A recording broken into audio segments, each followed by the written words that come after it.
It is 12:17 in the morning on January 23, 1961. Over Goldsboro, North Carolina, a United States Air Force B-52 Stratofortress is beginning to break apart.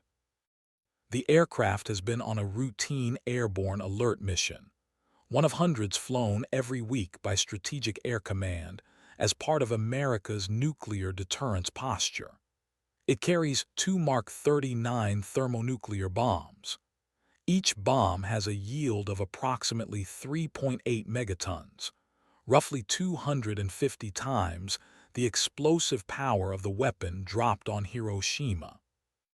Together, the two weapons represent more destructive capacity than all the explosives detonated by all sides in the entire Second World War. The B-52 has developed a fuel leak in its right wing. The leak has grown. The wing is now failing. At 12:17, the aircraft breaks apart at approximately 9,000 feet. The crew ejects. Some survive, some do not, and the two bombs fall free. One of them deploys its parachute.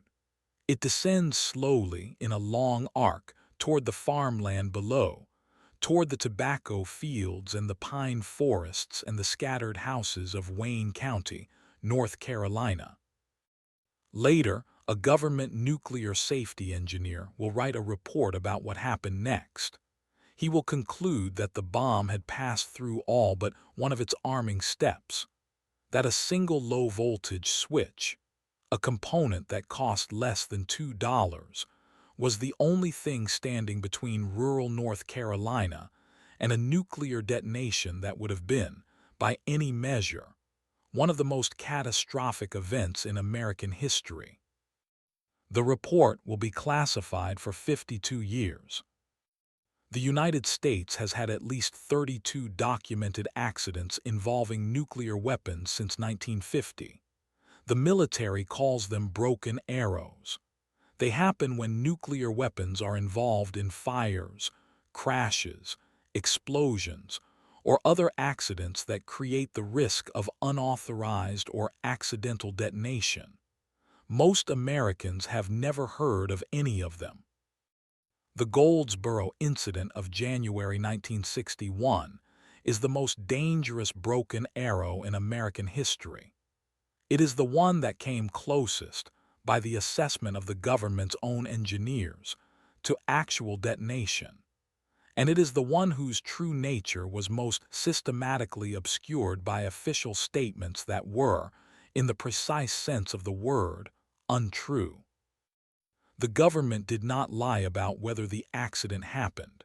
It lied about whether it mattered.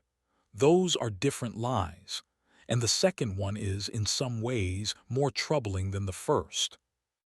To understand what happened over Goldsboro on the night of January 23rd, you have to understand the world that produced it. In 1961, the United States and the Soviet Union were locked in a nuclear standoff that shaped every aspect of military planning on both sides. The doctrine of mutually assured destruction required each side to maintain the ability to absorb a nuclear first strike and still retaliate with enough force to destroy the attacker. Strategic Air Command had developed a posture called airborne alert, in which B-52 bombers carrying live nuclear weapons flew continuous patrols around the clock, staying airborne for hours at a time, ready to receive and execute strike orders within minutes. At any given moment during the peak years of airborne alert, there were multiple nuclear-armed B-52s in the air over American territory and its approaches. The logic was sound, given the strategic requirements. The risk was enormous. A B-52 Stratofortress is an extraordinarily capable aircraft. It is also, like all aircraft, subject to mechanical failure, human error, and the accumulated stresses of continuous operation. Flying bombers carrying thermonuclear weapons on round-the-clock patrols over populated areas meant accepting, as a calculated risk, that some of those bombers would eventually experience accidents. Strategic Air Command accepted that risk. The people living beneath the flight paths were not consulted. The B-52 that broke apart over Goldsboro on January 23, 1961, was on one of these airborne alert missions. Its crew had taken off from Seymour Johnson Air Force Base in Goldsboro itself. The fuel leak that caused the structural failure had developed during the mission, grown uncontrollably, and led to the catastrophic breakup of the aircraft before the crew had any meaningful opportunity to address it. 5 of the 8 crew members survived by ejecting. 3 did not make it out, and the 2 bombs fell toward the Earth. The Mark 39 thermonuclear bomb was one of the most powerful weapons in the American arsenal in 1961.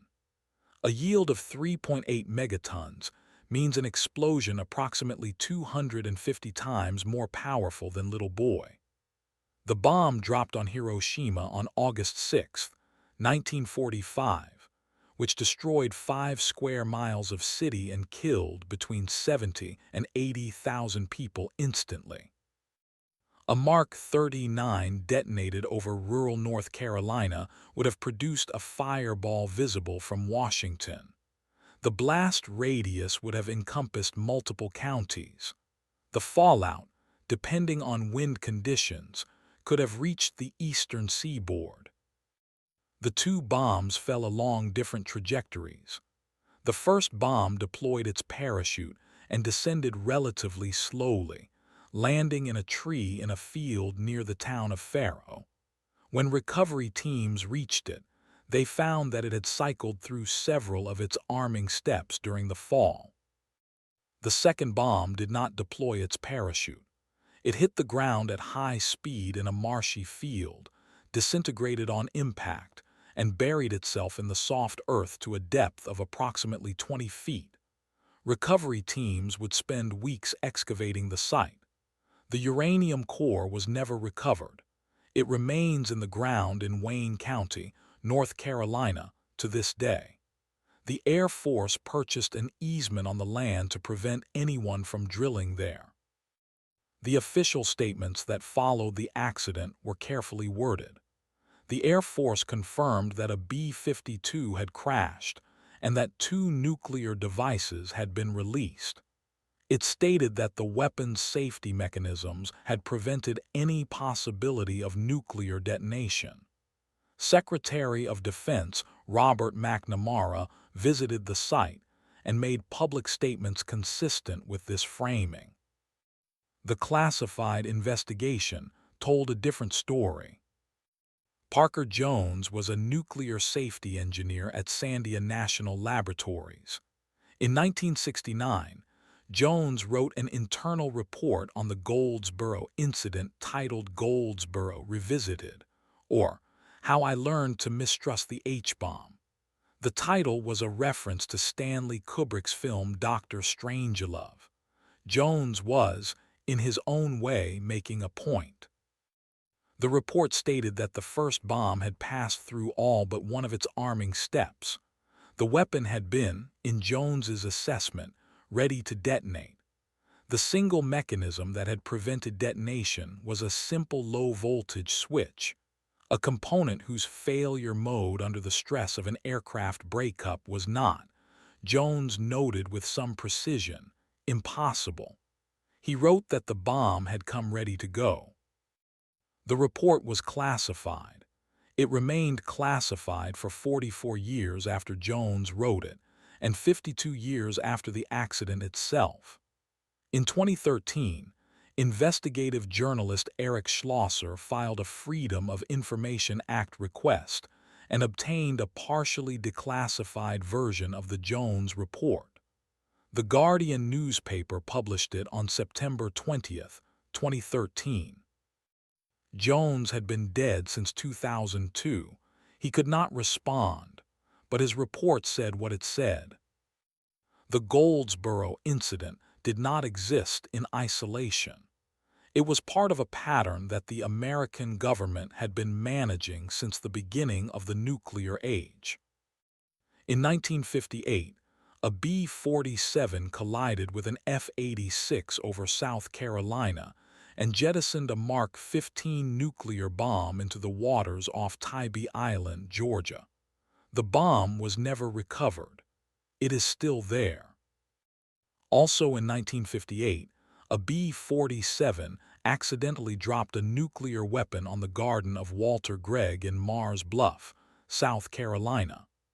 The conventional explosives detonated, creating a crater 35 feet deep and 75 feet wide, destroying the Gregg family's house and injuring 6 people. The Air Force paid the Gregg family a settlement of approximately $54,000.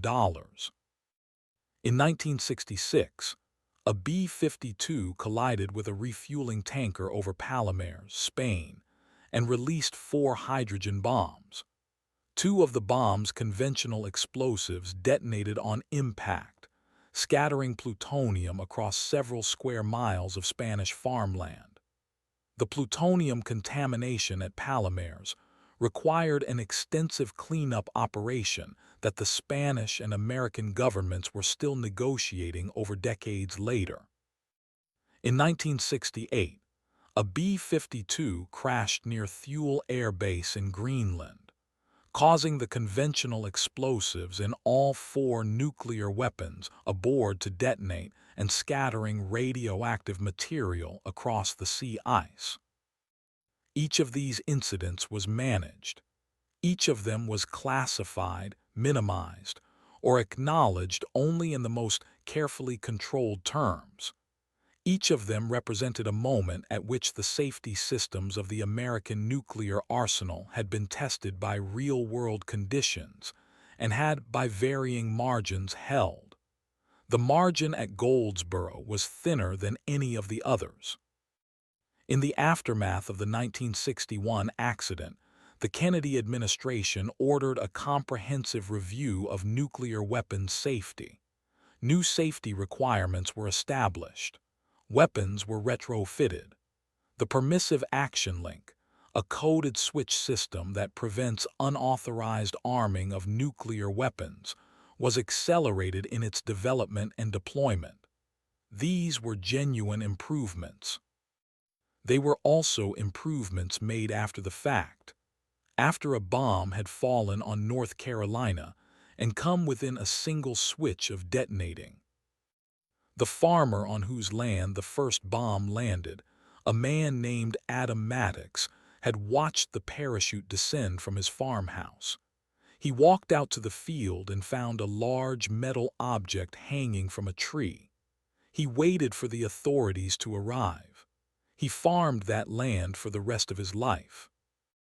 There is a specific kind of discomfort that the Goldsboro story produces, different from the discomfort of most historical near misses.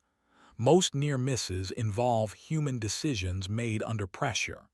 The Cuban Missile Crisis, Stanislav Petrov's false alarm, moments where a person chose correctly when they might have chosen differently.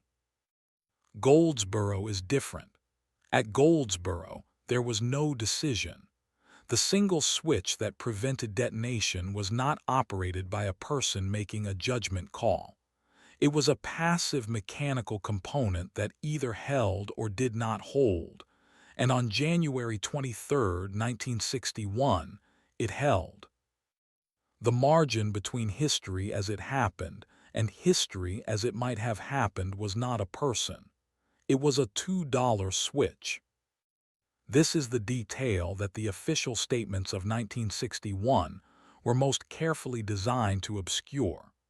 Because the implication of a $2 switch is deeply uncomfortable for a government that has staked its deterrent strategy on the reliability of its nuclear arsenal. If the weapons are safe because of a $2 switch, then the safety is only as reliable as the switch, and switches fail. Parker Jones understood this. His report was not simply an account of what had happened at Goldsboro. It was an argument made from inside the system by a man whose career was devoted to making nuclear weapons safer, that the margin of safety was thinner than the official position acknowledged. He classified the report himself as required by his security obligations.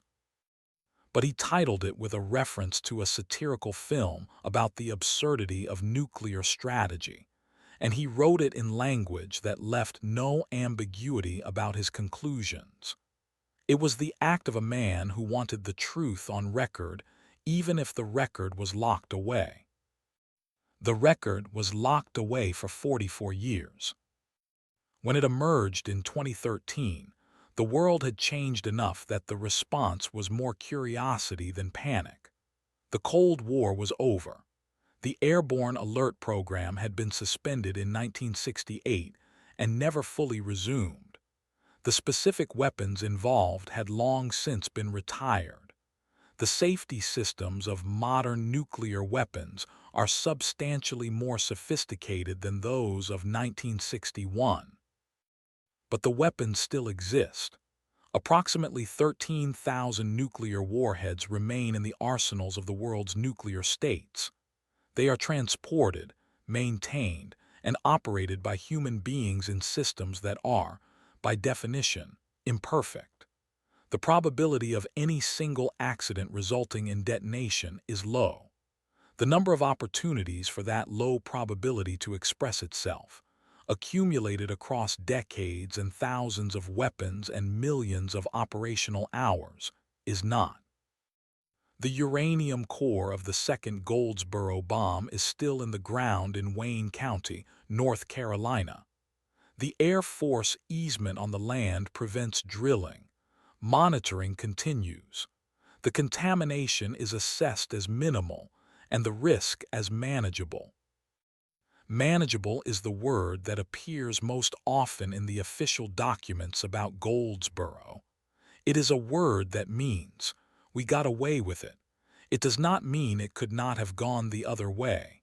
It does not mean it will not.